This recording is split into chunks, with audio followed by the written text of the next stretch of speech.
نے ایک دن کے اندر جو آپ کے انرجی کے لیولز مختلف اوقات میں ہوتے ہیں ان کو ٹیسٹ کیجیے 1-2 دن کہ کس وقت آپ زیادہ بہتر کام کرنے کے قابل ہوتے ہیں. تو اپنے اہم ترین کام پھر اس وقت کر لیجیے، اور باقی جو آپ اپنی نیند وغیرہ پوری کرنی ہے وہ اس وقت میں کر لیں جب آپ کی انرجی لو ہو رہی ہو. اور میجورٹی کا تو الحمدللہ اچھا گزرا، اور اللہ سبحانہ وتعالیٰ نے کتنی رحمت کی ہے کہ موسم اتنا اچھا ہو گیا. کوشش یہ کریں کہ وہ کام جو رمضان کے بعد ہو سکتے ہیں ان کو تھوڑا کٹ ڈاؤن کر کے، سوشلائزنگ وغیرہ کو، یا اور ایسے چیزیں جو ضروری نہیں کہ ہم رمضان میں کریں، ان کے بغیر بھی کام چل سکتا ہے، تو ان کو کٹ ڈاؤن کر کے انرجی سیو کریں، اپنا ٹائم سیو کریں، اور جو رمضان کے آپ کے موسٹ امپورٹنٹ ٹاسک ہیں ان کے اوپر اپنا وقت لگائیں، تو انشاءاللہ زیادہ بہتر ہوگا. اور یہ بتائیے کہ کون سا والا روزہ رکھا ہے، عام روزہ یا خاص روزہ؟ خاص الخاص، گڈ، خاص الخاص روزہ رکھیں، ٹھیک ہے. اور اس کے لیے کیا کرنا ہوتا ہے؟ اپنے دل کو ردی خیالات سے پاک. ردی خیالات کی قسم کیا ہو سکتی؟ مثلاً ردی خیالات، کسی کے بارے میں سوچتے رہنا اور بیکار کی باتیں سوچنا، اور ایسے خیالات جن کا حاصل کچھ نہیں. ٹھیک ہے، ردی خیالات کی ڈیفینیشن کیا ہے؟ وہ خیالات جن کا کچھ نتیجہ نہیں نکلنے والا، فائدے کی بجائے الٹا نقصان دینے والے. سب لوگ سحری کھاتے ہیں، کس نے سحری نہیں کھائی آج؟ اوکے، کم لوگ ہیں لیکن ہیں، تو اس لیے بہتر ہے کہ سحری کے بارے میں کچھ ضرور آپ سے بات کر لی جائے. نحمدہ ونصلی علی رسولہ الکریم، اما بعد، فاعوذ باللہ من الشیطان الرجیم، بسم اللہ الرحمن الرحیم، رب اشرح لی صدری ویسر لی امری واحلل عقدۃ من لسانی یفقہوا قولی. بسم اللہ الرحمن الرحیم. بعض لوگ سحری کرتے نہیں، بعض لوگ وقت سے پہلے کھا لیتے ہیں، جبکہ تاخیر سے کھانا اخلاق نبوت میں سے ہے. ابو درداء سے روایت ہے کہ رسول اللہ صلی اللہ علیہ وسلم نے فرمایا، 3 کام اخلاق نبوت میں سے ہیں: افطاری میں جلدی، سحری میں تاخیر، اور نماز میں دائیں ہاتھ کو بائیں ہاتھ پر رکھنا، یعنی ہاتھ باندھنا. تو سحری کا اہتمام ضرور کرنا چاہیے کیونکہ سحری کھانے میں برکت ہے. آپ صلی اللہ علیہ وسلم نے فرمایا، تسحروا فإن فی السحور برکہ.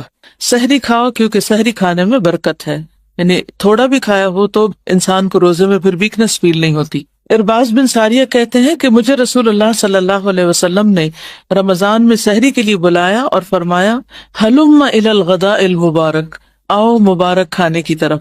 یعنی ہم ویسے بھی کھاتے ہیں لیکن سحری کا کھانا بابرکت کھانا ہے. بابرکت کھانے کا مطلب کیا ہے؟ کہ اس کھانے سے انسان کو ایک خاص قسم کی انرجی اور صحت نصیب ہوتی. ایک صحابی سے مروی ہے کہ ایک مرتبہ وہ نبی کریم صلی اللہ علیہ وسلم کی خدمت میں حاضر ہوئے تو آپ سحری کھا رہے تھے. آپ نے فرمایا، یہ برکت ہے جو اللہ نے تمہیں عطا کی ہے، اس لیے اسے مت چھوڑا کرو.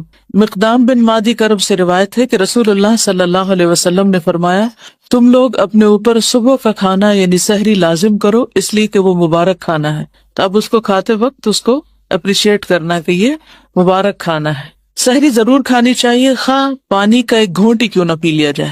یہ بعضوں کا طبیعت نہیں مان رہی ہوتی یا راتیں چھوٹی ہونے کی وجہ سے بالکل بھوک نہیں ہوتی، تو ایسی صورت میں پانی پی لینا چاہیے. پھر سحری کھانے والوں پر رحمتیں نازل ہوتی ہیں. آپ کھا رہے ہوتے ہیں اور فرشتے آپ پر درود بھیج رہے ہوتے ہیں، مغفرت کی دعائیں کر رہے ہوتے ہیں، کیونکہ اس وقت یہ بہت کمی محسوس ہوتی ہے کہ اس وقت تو رات کا پچھلا پہر ہے اور استغفار قبول ہوتی ہے اور گناہوں کی بخشش ہوتی ہے، اور ہم کھانے میں لگے ہوئے ہیں. ایک ایسی گلٹ سی اندر آتی ہے، تو اس وقت تسلی رکھنی چاہیے کہ جب تک ہم کھا نہیں رہے تھے اور جاگ رہے تھے اس وقت میں ہم دعا کر رہے تھے، اور اب ہم کھانے کی وجہ سے دعا نہیں مانگ سکتے تو فرشتے دعائیں مانگ رہے ہیں. اس سے پھر انسان کے اندر ایک پازیٹیوٹی آتی ہے، خوشی آتی. کھجور بہترین سحری. کچھ بھی کھائیں لیکن کھجور کا 1 2 3 پیس تک ضرور لے لیں کیونکہ اس سے آپ کو انرجی ملے گی. اور پھر افطار کا وقت خوشی کا وقت ہوتا ہے. روزہ دار کو 2 خوشیاں حاصل ہوتی، ایک وہ وقت جب وہ افطار کرتا ہے اور دوسرے جب وہ اپنے رب سے ملاقات کرے گا.